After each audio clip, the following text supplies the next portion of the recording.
everybody. We're working. Marketing for the modern consumer. First of all, thank you for hanging out here and not leaving. Mose, you forced to stay here, so thank you. I started in this industry 23 years ago because I asked my dad for a job and got sucked into lending. Did anybody else suck a kid into this business? You're part of the problem. When I got into this job, my marketing back in the day was dropping flyers off at open houses, and I think I'm one of the last originators to drive around with a Thomas Guide and MapQuest printouts and a Nokia phone with Snake on it to try to find realtors and bring my open. Anyone else do that back in the glory days? Don't lie. This was the original marketing. Now, today, I'm the CMO of Loan Depot, and I think that's because I put videos on the internet. So we're going to talk about some fun stuff today. Let's start with some foundation work. We love brands, and when I say we, I'm talking about you, us, the modern consumer. We love brands. We live on brands. Brands start to define us. Brands are things that we love to play around, and I have to integrate that as we talk about marketing. For example, anybody here have an iPhone? If you got an iPhone, just hold it up real quick. Yep, and my Android people? Second place? Feels good? Someone's got to be second place. It's fine. But do you remember when Apple came out, the first iPhone came out? Do you remember the insanity? There were lines. There were people laying in the streets. It felt like a Star Wars promotion, and people were confused because they had this BlackBerry and they loved it. They said they never give it up. My dad today still has the original BlackBerry. Some of you probably still have one too. And you said you'd never give it up. This is it. And now here you are with a smartphone. How about Nike? Nike is a brand. I saw Clayton up here wearing Nike shoes. You think that was an accident? There's a choice that people make when they look at brands, how they make them feel. McDonald's. My slides are a little wonky on this presentation, but how many have good feelings of McDonald's? Do you remember the Happy Meals? Yeah, Happy Meals, the ball pits. They weren't selling hamburgers, they were selling experiences. And then how about Amazon? You know, I was sitting with my wife the other day looking at this logo because like many of you, you get a box every day delivered. It's you or your spouse, your Amazon people. And as we looked at this box, I was like, honey, why is there this quirky smile on the logo? I don't understand. And she looked at me like a dumb idiot that I am. And she goes, no, that's because they have everything from A to Z. And if you just learned that too, welcome to Mortgage. You're safe. It's a safe space for you. But why do we love brands? Why do we love brands? Have you thought about it?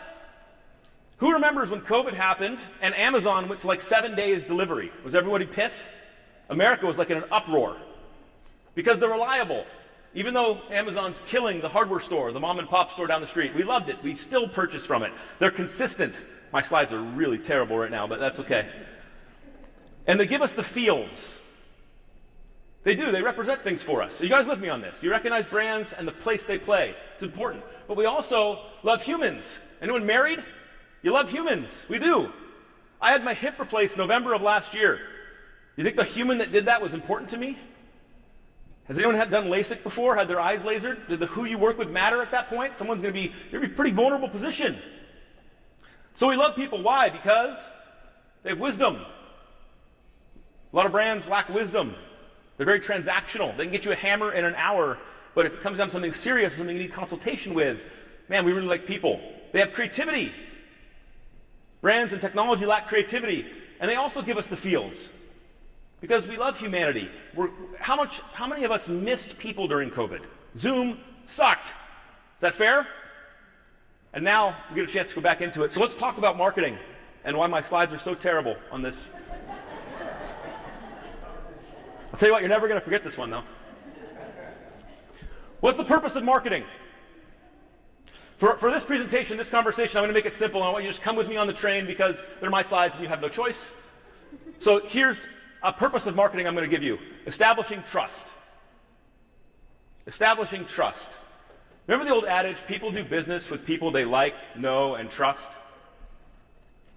I'm going to give you kind of an insight that establishing trust is a core purpose of marketing. But how do we establish trust?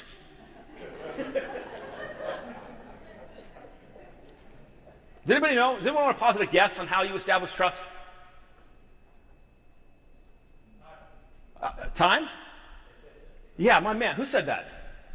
Starbucks card, right there.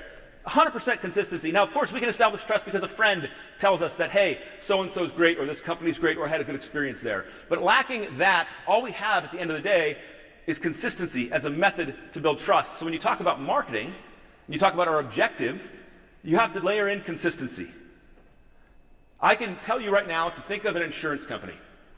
Every single one of you had an insurance company come into your head. You probably don't even use that insurance company that came into your head. Why? Because they're in your eyeballs. They're on every screen you look at. They're hanging out with you every day. So, God damn, these slides are going to kill me. We're on the train now, baby. Where are the people? If you want to build trust and you want to build consistency, where are the people? I'll give you two easy examples. They're on the internet. They're on their phones. They're on screens.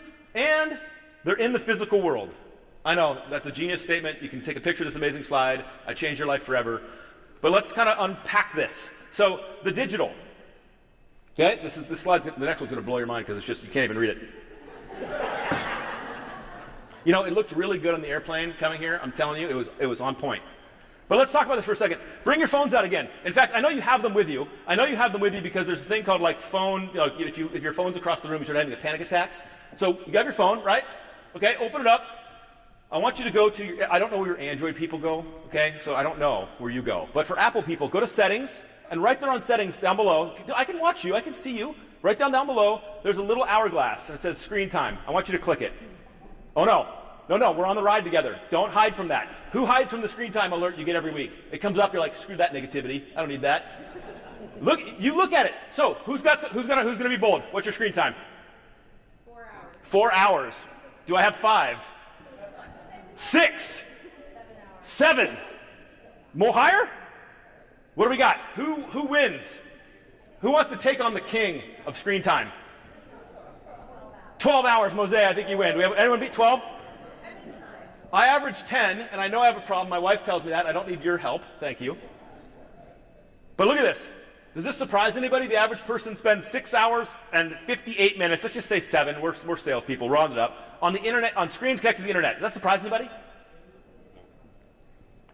In fact, it goes on, and there's a little, my actual link at the bottom actually came through.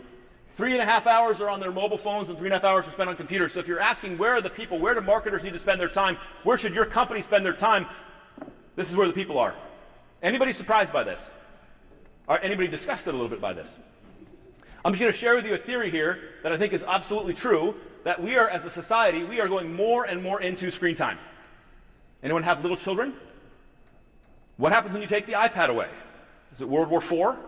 Do they blow up? Yeah, we're going deeper into screen time, so we have to figure out a strategy for that. Now, let's talk about the physical. Again, unbelievable slide, A+. When you get that survey that says what slides were the best, you know who to pick. But the physical is really important. Humans, we don't just live on screens, do we? We actually are in the real world. We're at churches and charities. We're at restaurants, coffee shops. We are a pack animal to a degree. We love humanity. We need to be with each other. We're community people. And these places are really important too. So you talk about marketing, and you get into my head a little bit about where Loan Depot is going. You have the digital and you have the physical, and you have to have strategies and thoughtful ways to get in front of people in those areas. Does that make sense? This is not a shitty slide. Amazing. We'll get worse later, don't worry. But this is the old sales funnel. I wanted to use this just as a model for conversation. It's the old sales funnel. You guys have all seen this, but let's take a look at it in a new perspective. On the left, you have digital. On the right, you have physical.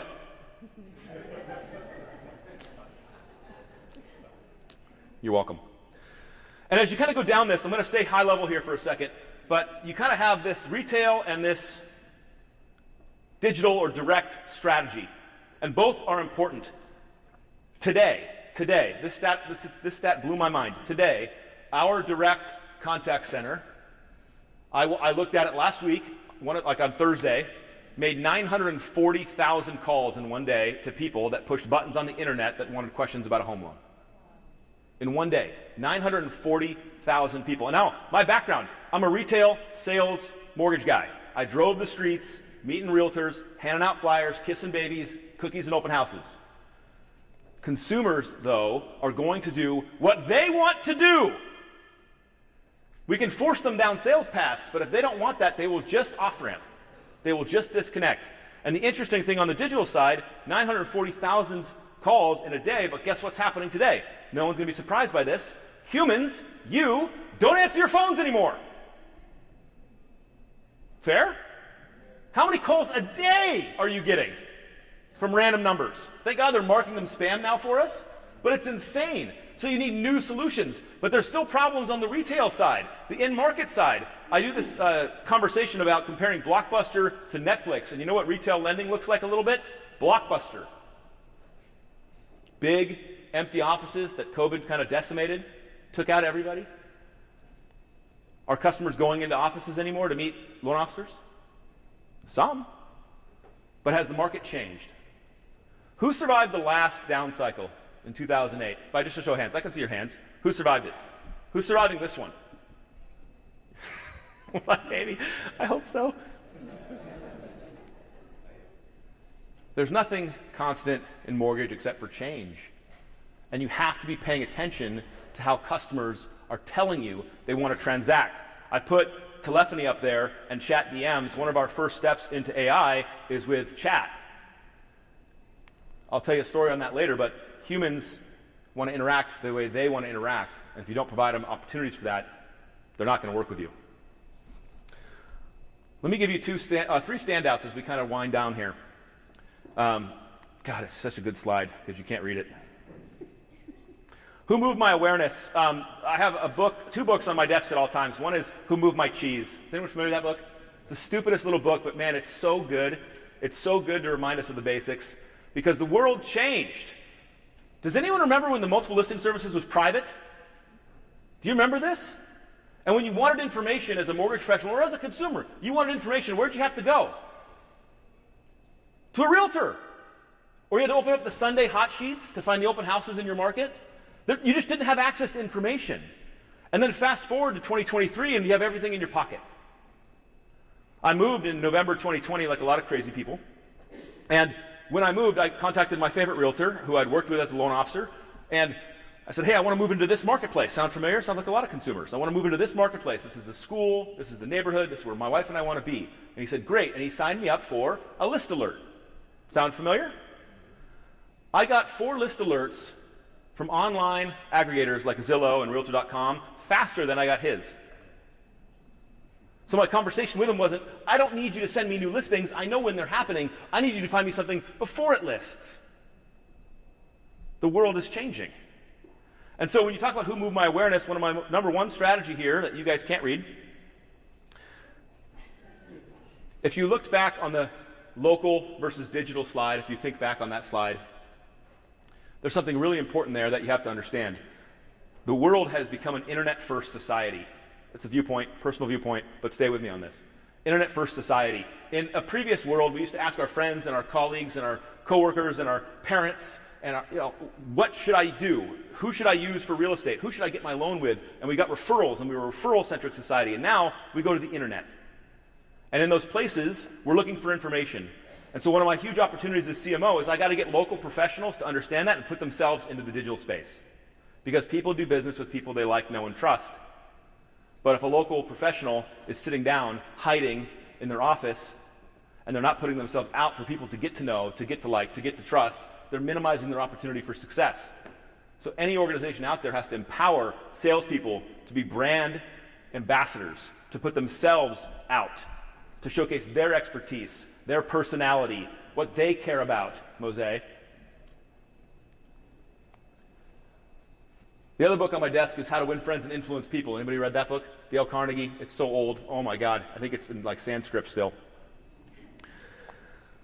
But there's a huge opportunity now to do social media right. Is there anybody here that's want to be honest and say they don't like social media? Don't lie. Some of you are lying dogs. And the reason we don't like social media is because it's fake. Feel me on that? It's fake.